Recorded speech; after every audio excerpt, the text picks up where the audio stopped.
The views expressed on this program do not necessarily reflect those of this station.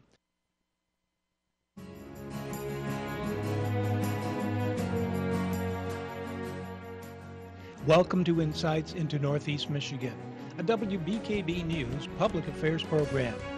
Insights deals with the issues affecting those in the community, as well as Northeast Michigan and the state. And now, Insights into Northeast Michigan.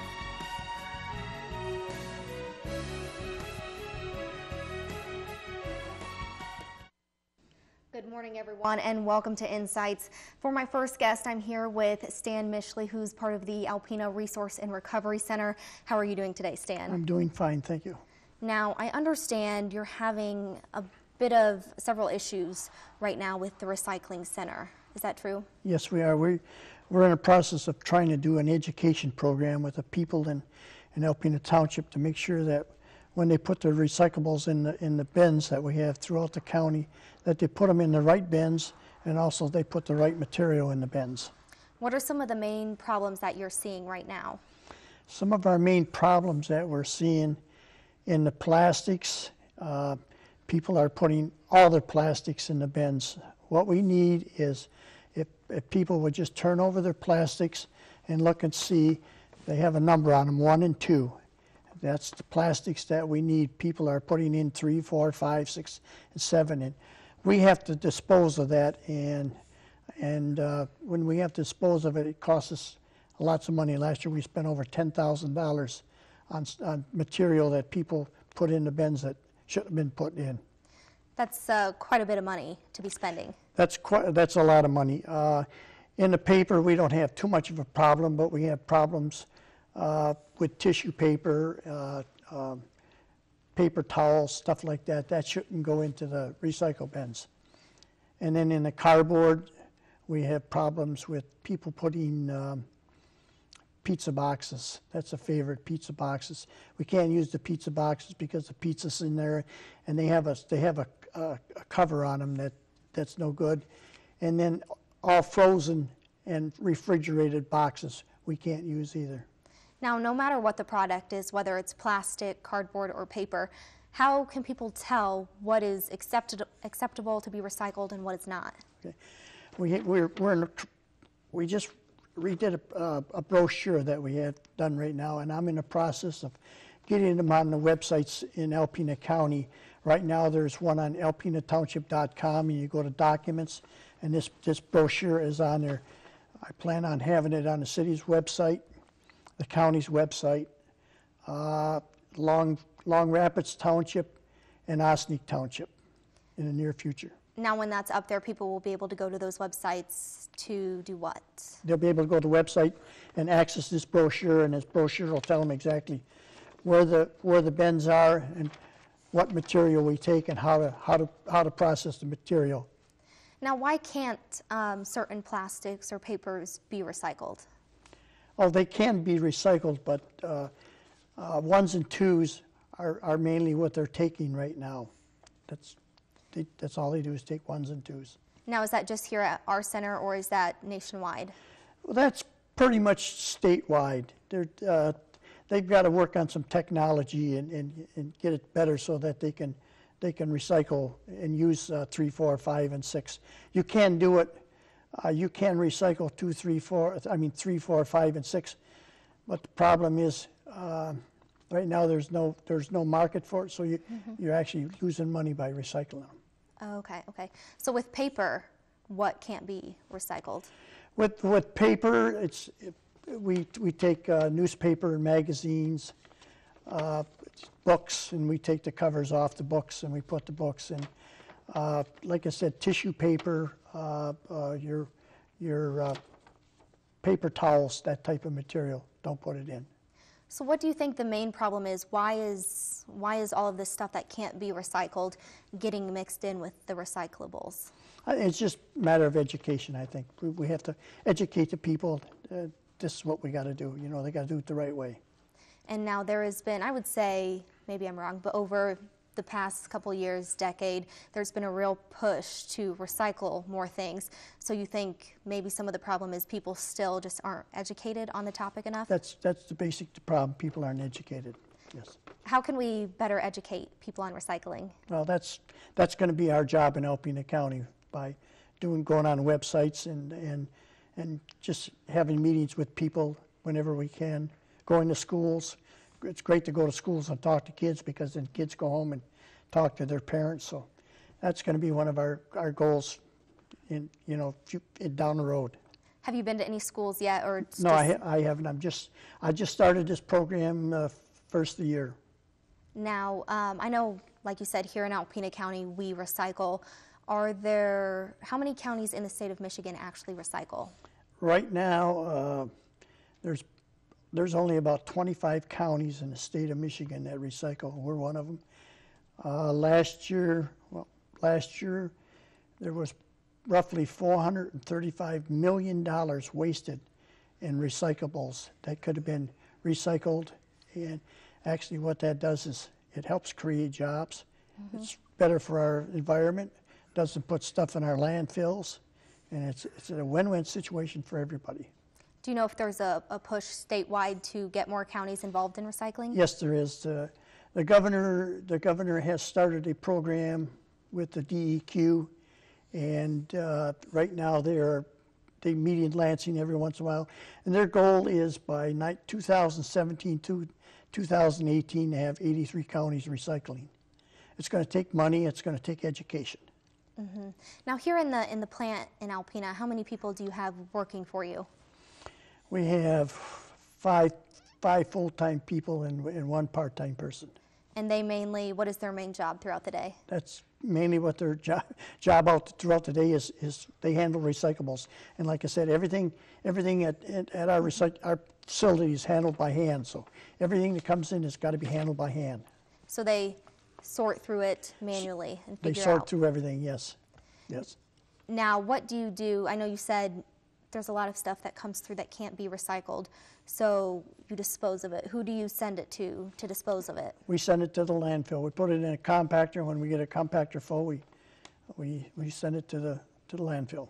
How much would you say, I don't know if you have the numbers, but ton-wise, of stuff that comes in through the plant that can't be recycled? How much of that do you have a week or a year?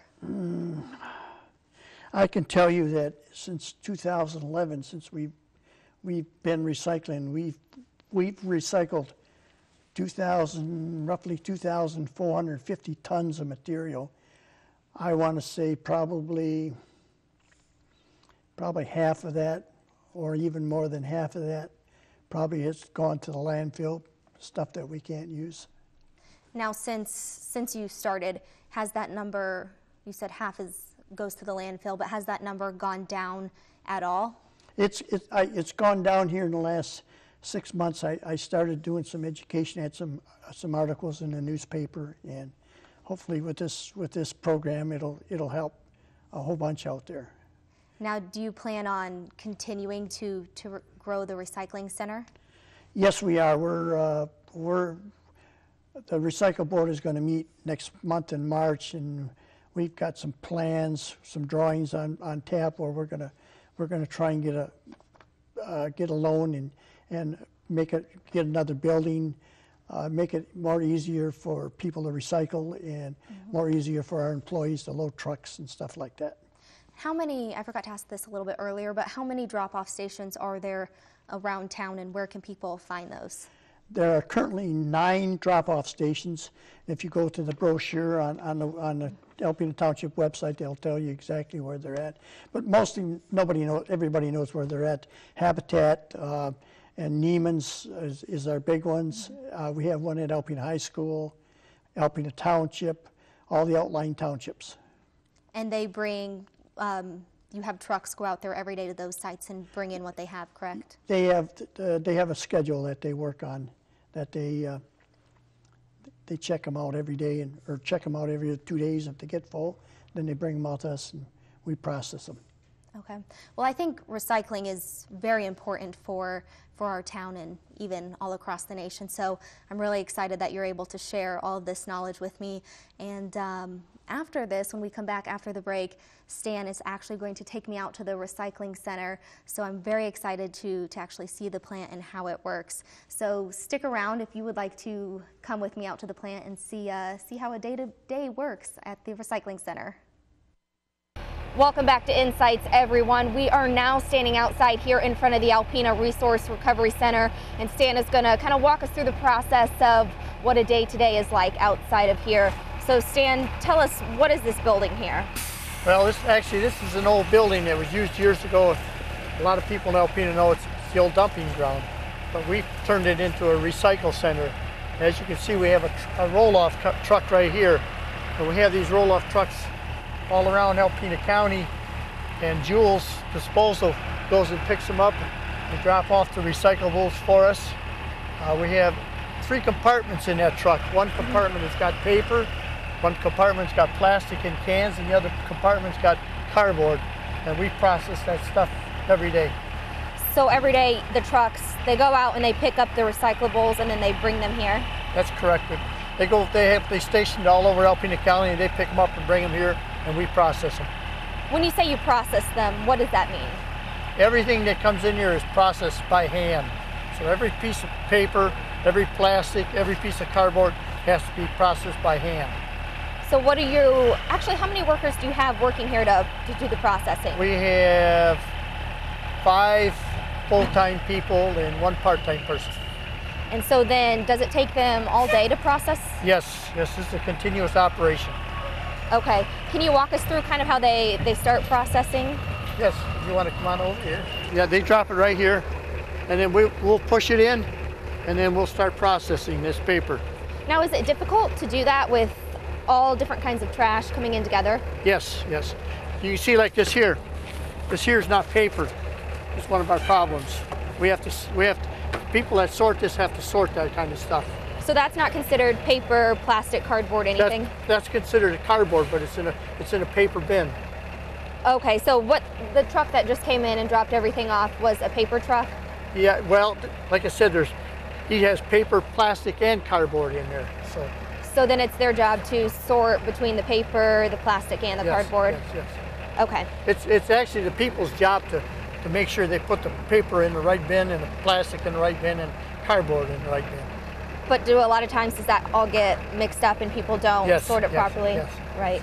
So what do you do from here? Because it looks like there's a ton of shredded paper. We see some cardboards, plastics everywhere. Do you just kind of dive right in? Yes. What we do is,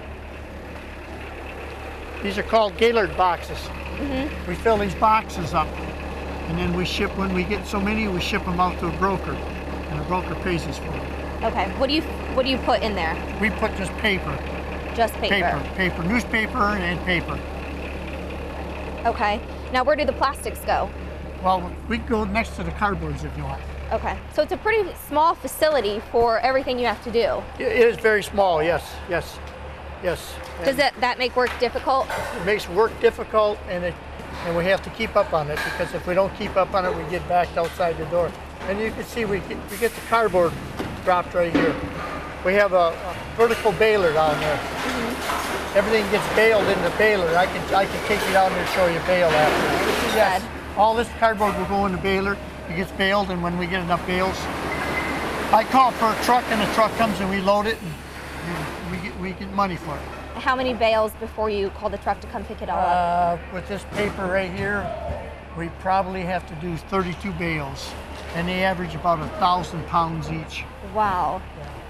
And as you can see right here, that bin right there is some of the problems that we have. That's stuff that we can't process in ours because it's no good. Well, right now I actually see a lot of people throw pizza boxes in there. We can't take pizza boxes because they got a lining in them. We can't take a lot of beer and pop cases. A lot of people, they think it's cardboard. It's not. And anything that's refrigerated that's cardboard, we can't use. It's no good in our process. We have to throw it away. Okay.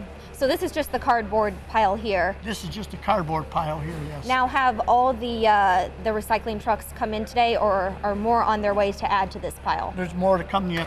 We have probably 2 more trucks to come that'll add to this pile today. Now the pile is pretty big. Is it difficult to sort through all of it in a day's work time? This pile right here, with our new baler, we could probably get through with it, and we'll probably be done with it pretty much today. Okay. We have 2 employees working on it. Now the paper pile, which is right next to it, that's way bigger than the cardboard pile. Yes. So how do you even go about sorting through all of that paper? Pardon? How do you even go about sorting through all those piles of paper and deciding what's right and what's not right? That's what the employees do. I'm standing here with Brad, and he has a few examples for us of things that they don't take and they can't process here at the recycling center. So could you show us some of these examples? Absolutely. We have tissue paper, and that refers to any tissue paper from toilet paper to newspaper, or not newspaper, Kleenex to the stuff kids use in school. We don't take tissue paper. And so when you can't use it, you just end up throwing it out? Throwing it away, and it ends up in the landfill, which is ultimately what we're trying to avoid. Right. Food containers, any fast food, the burger wrappers, fry containers, anything, we don't take it. Paper plates, whether it be the thicker ones or even the thinner ones, we don't take them.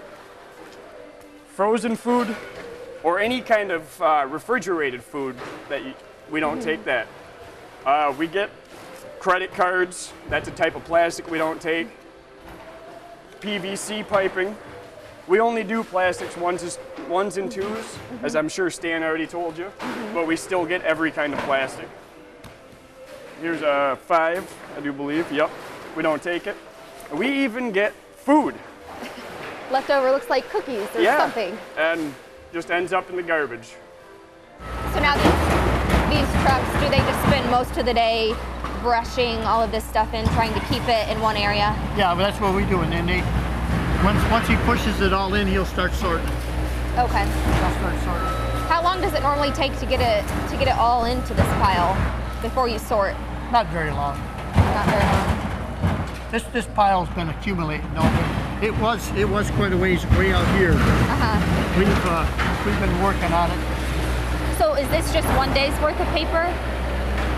This big pile right Yes. here? No, this is probably a week's worth of paper. Okay, see, I was thinking this was one day's worth, and I was like, that is a huge amount to go through in just one day. No, it'd probably take us pretty much a week to go through that pile of paper. And before, how much paper do you have before you decide you need to start sorting through it and sending barrels off? We continually sort it. Okay. So, I mean, we don't stop. There's 2 people working on this all the time. Okay. How much paper do you have, like, as far as tons before you ship it off? Like I said, we probably have about 40. It takes us 43 of them Gaylord boxes to send it out, and they're probably about 800 pounds a piece. Wow, for the paper? Paper, yes.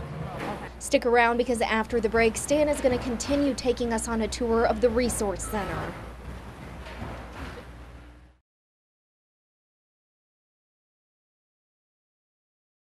Could you walk us through and now show us where the plastic is? Yes, if you want to come this way. Okay. This is a typical pile of plastic that we get in. We have a process here where what we do first, we get rid of all the milk jugs because of the big stuff. And as you can see, there's all kinds of plastic in there that we shouldn't be having. So milk jugs, they can't be processed? No, milk jugs are we process milk jugs. Okay, so you can do the milk jugs. Yeah, milk jugs are our biggest money maker around here. Okay, so but you sort those out first to be we shipped off? usually sort them out first because we get rid of them, and then so we can put them in our compactor. Okay, and then once they're compacted, they get shipped off? They get shipped out, yes. Now, how much? This isn't one day's worth, correct? Either? No. This is probably, like I said, probably a good week's work right there. Now, after you get the milk jugs sorted out, what do you do? We bale them. I can show you. I can take you over and show you a bale of milk jugs. Okay. I can show you a bale of milk jugs, and there's probably 2,200 somewhere in that neighborhood in a Wow. bale of milk jugs, and they're probably about 750 pounds somewhere in that neighborhood. Wow, that's quite a bit. When you think Alpena's not that big of a town, and then for all the not just plastics, but the paper and the cardboard, all that together, the amount of weight that has that you ship off. Like I said last year, 800 ton we shipped out of here. So, and we're just a little small operation. So Yeah, it's not that big of a building, but you do quite a bit of work. yes, we do. Yes. Do you? So, like I said, after you get the milk jugs out, do you go ahead and look for Gatorade bottles or? Yes, Gatorade water bottles. And our biggest problem here is we ask people to take the caps off, because if you don't take the caps off and you got air in the milk jug, just try and step on it with your foot. You can't get the air out of it. Just imagine if you had to put 50 or 100 of them in that baler like that, or they'd be popping like that. So No, I'm sure that's bad for the machinery as well. it's bad for the machinery, yes.